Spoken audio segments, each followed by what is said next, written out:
Hey everyone, this is Andrew from Aurora Gameworks. Looking to build a platformer game or have some elevators in your level? To start off with, let's just drag in a simple cube shape into our level and let's rescale it to the shape of a platform or whatever you want to use. With our platform selected, go into your level blueprint and right click on the graph to get a reference to our cube. Dragging off of event begin play or often actor begin overlap, create a timeline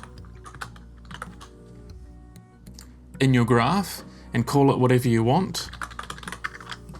And I would recommend that you reconnect the node from play into play from start.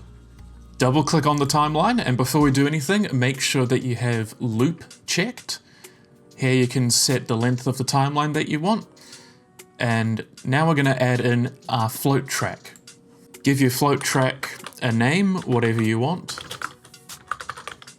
So now we're going to right click in the graph and we're going to add a keyframe, and we're going to make sure that our first one has a time of 0 and a value of 0. Let's go ahead and add 2 more keyframes. First one is going to be halfway through our timeline, still with a value of 0, and our last one will be right at the end, also with a value of 0. And between these keyframes, we will add the keyframes that say how much our platform will move on a certain axis. This first keyframe will be positive, and one over here will be negative, so then the platform moves back into its original position. So let's right click here, add a keyframe, and I want the platform to move 10 meters that way, and we will click on this one, and we're gonna make this negative 10. If you select all the keyframes and then right click on one of them, you can set the interpolation to auto, and it'll make the platforms move more smoothly. And you can also just click and drag these to make subtle adjustments to the smoothness.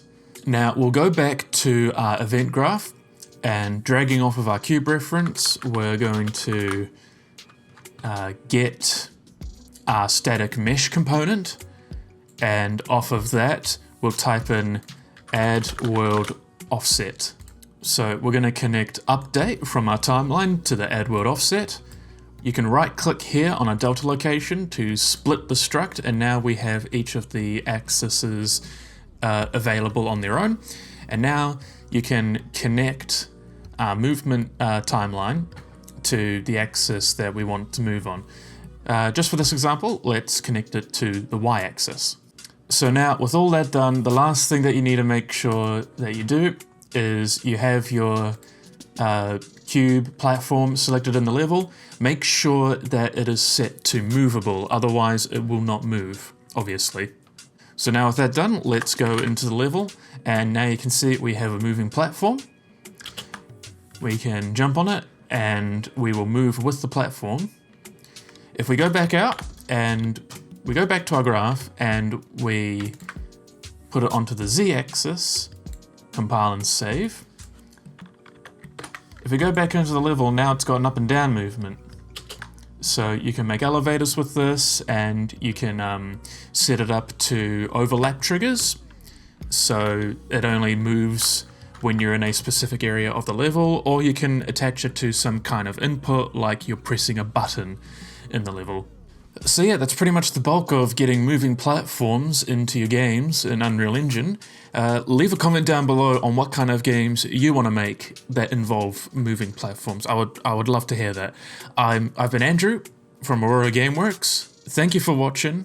Please make sure to subscribe and like the video if you enjoyed it. I'll see you next time. Take care.